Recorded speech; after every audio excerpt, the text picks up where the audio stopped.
jeleknya di Indonesia itu hukum hanya bisa jalan kalau kita punya tiga hal, salah satu dari tiga hal atau tiga hal tersebut. Satu, kekuasaan, jadi kita dekat dengan penguasa, dekat sama polisi yang rankingnya tinggi, dekat dengan pejabat, itu kasus kita bisa jalan.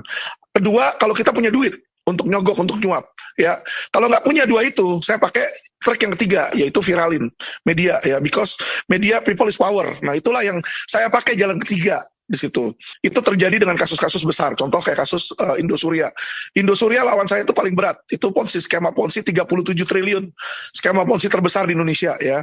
Itu bisa sampai dia udah ditahan, bisa lepas dari tahanan. Saya labrak itu 2 jenderal bermain. Jenderal itu saya laporin Propam. Disitulah pertama kali saya kenal sama Ferdy Sambo. Saya laporin Propam, semua Propam pada kaget, pada ketakutan untuk ngambil. Karena kenapa? Ya kan, yang saya laporin Brigjen bintang 1, yang satunya lagi bintang 2, si Helmi Santika. Sedangkan kepala Kadif Propam aja baru bintang 2 di situ. Yang periksa siapa itu nanti kan? Jadi saya bikin laporan polisi. Jadi saya datang ke kantor polisi, ke SPKT. Karena gini, polisi itu kalau melakukan pidana, itu tetap kita harus lapornya ke polisi, itu jeleknya. Nah, disinilah ya kan saya mau ngomong sampai berbusa, nggak berani itu petugas Rekom menerima laporan polisi saya. Padahal saya mau laporin itu pasal 421, penyalahgunaan wewenang. Jadi sebenarnya nih kasus contoh sekarang pembunuhan Ferdy Sambo, itu semua polisi itu, kalau mereka kasih izin, saya laporin itu semua, puluhan itu. Cuma saya tahu kalau saya lakukan pasti dia nggak akan mau. Nah, karena ditolak laporan polisi saya bikinlah gugatan perdata waktu itu. Jadi saya somasi, Kapolri saya somasi, jenderalnya saya somasi 2 orang itu. Ada aset 200 miliar itu yang digelapin, yang harusnya milik korban. Berarti kan polisi sama jadi kayak maling. Saya lapor ke Propam, Ferdy Sambo nggak mengurus di situ kan. Akhirnya saya masukin media, saya gugat di pengadilan. Nah, ketika saya somasi, malam-malam rumah saya didatengin. Ajudan jenderal datang. Pak Alvin minta tolong. Terus ternyata ujung-ujungnya dia minta saya cabut laporan polisi, saya cabut laporan gugatan. Saya bilang oke, tapi untungnya buat saya apa? Saya bilang, Pak Alvin masalahin apa sih kemarin? Masalahin kasus nggak jalan kan? Kita komit jalanin Pak. Akhirnya bener. Nah setelah saya cabut, ya kan, Dirtipitexus di backup sama Kabarreskrim bintang 3, jalan tuh kasus. Ditahan lagi lah Henry Surya atas LP saya di situ. Sampai sekarang nih udah bisa akhirnya berhasil P21. Itu pun juga ketemu lagi sama oknum kejaksaan. Jaksa bintang 3 Jampidum, ya kan, udah ultimatum saya kalau sampai lu bongkar modus P19, ya kan, kasus kamu yang lama saya hidupin lagi, dia bilang gitu kan. Jadi ini benar-benar negara ini, ya kan, Indonesia ini aparat penegak hukum itu dari polisi, jaksa sampai hakim itu banyak oknum, ya. Jadi oknum mereka banyak, sampah mereka di institusi banyak. Saya udah ada 20-an lebih laporan polisi yang laporin saya terhadap pencemaran nama baik, ya kan. Saya bilang Kapolda Metro Jaya, saya bilang ya kan Jenderal Banci, saya ngomong seperti itu, saya dilaporin, dia bilang, "Wah, kok Polda Metro sarang mafia, terus ada Jenderal Banci segala," katanya di situ kan. Yang laporin saya pun teman-teman bukan orang biasa. Polisi yang udah laporin saya. Jadi saya kaget ketika dapat dipanggil, ini siapa pelapornya? Wih, AKBP Pujiarto. Saya cek, AKBP itu udah pamen loh, udah perwira menengah loh. Ya, jadi dua pangkat sebelum bintang. Kasubdit Renakta ternyata di situ ngelaporin saya kan. Belum dipanggil, tiba-tiba 1 minggu langsung naik sidik. Hebat saya bilang ini benar-benar. Saya masukin ke media. Saya bilang ya kan. Saya bilang, oke, mau tangkap saya, kamu harus tangkap juga si Kapolri. Ditanya, kenapa kamu mesti tangkap Kapolri juga? Kapolri itu di bulan Oktober bilang, silakan warga kritik Polri. Jadi saya ini membuat video, ya kan, karena suruhan dia. Karena dia yang menyuruh, ya kan, saya melaksanakan. Dia juga harus ditangkap. Saya kasih buktinya, saya kasih bukti WA, terus saya WA ke Kapolri juga kan. Kapolri balas akhirnya di situ kan, karena saya naikin semua. Sampai naik ke detik.com segala, saya bilang di situ kan, naik ke Detik, naik ke Tempo, pusing dia kan. Nah ketika itu langsung Kapolri WA, habis Kapolri WA, nggak lama, Ferdy Sambo nelfon saya, minta ketemu, ya kan. Ferdy Sambo bilang, tolong dong kamu WA Kapolri, jangan bilang saya nggak mau angkat telepon kamu, digituin lah. Memang awalnya nggak diangkat kok, di situ kan. Jadi disinilah, kalau kasus belum viral teman-teman, ya kan, nggak akan dijalanin. Jadi kita ini hidup di Indonesia mayoritas Muslim. Tetapi ada polisi, kayak contoh Kapolrinya pun Listio Sigit itu Kristen. Ya kan, Ferdy Sambo itu Kristen.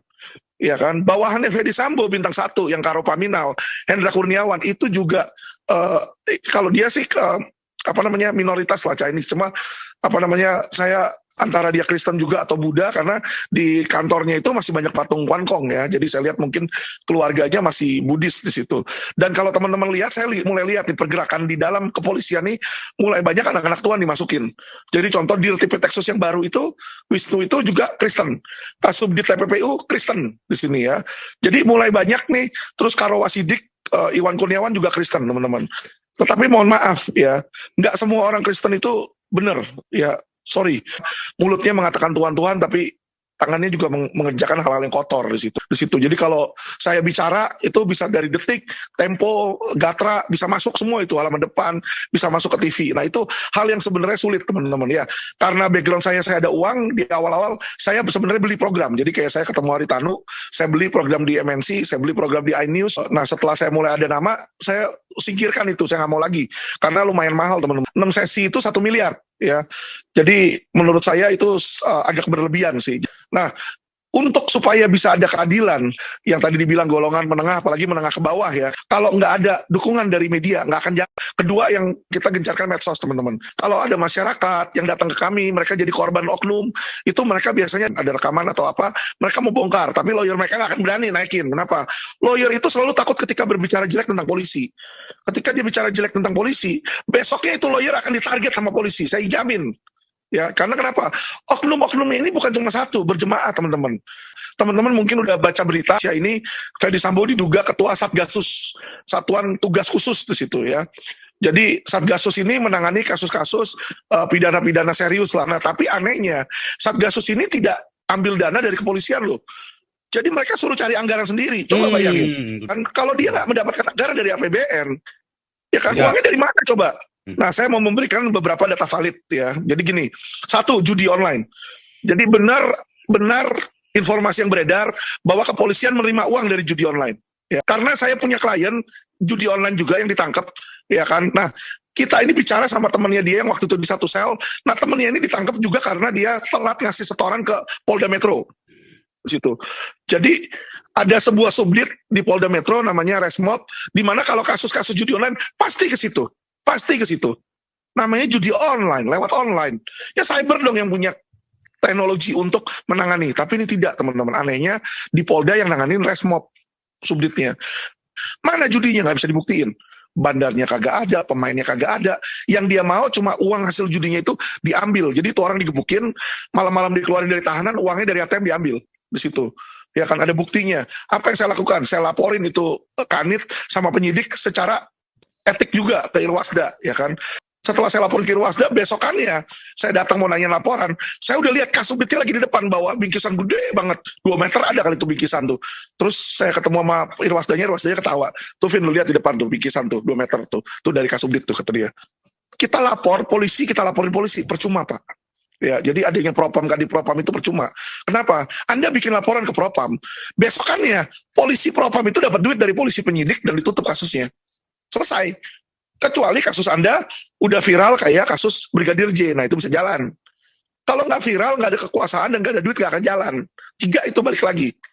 Judi online itu di Indonesia ini 3 besar bandarnya. Salah satu pengusaha hotel. Teman-teman tahu lah 3 huruf depannya J di situ ya. Kedua ada grup Snake, ular, ada grupnya juga yang anak-anak muda, ada grup Akyat di situ. Jadi kenapa kita bisa tahu? Saya bisa tahu. Teman-teman lihat nggak Indonesia ini negara penuh bohong. Ya, negara penuh kebohongan. Saya bilang seperti itu. Jadi yang bohong itu bukan cuma Ferdy Sambo, oknumnya itu banyak. Saya bilang kan kemarin ini digosipkan bahwa Ferdy Sambo ini menerima.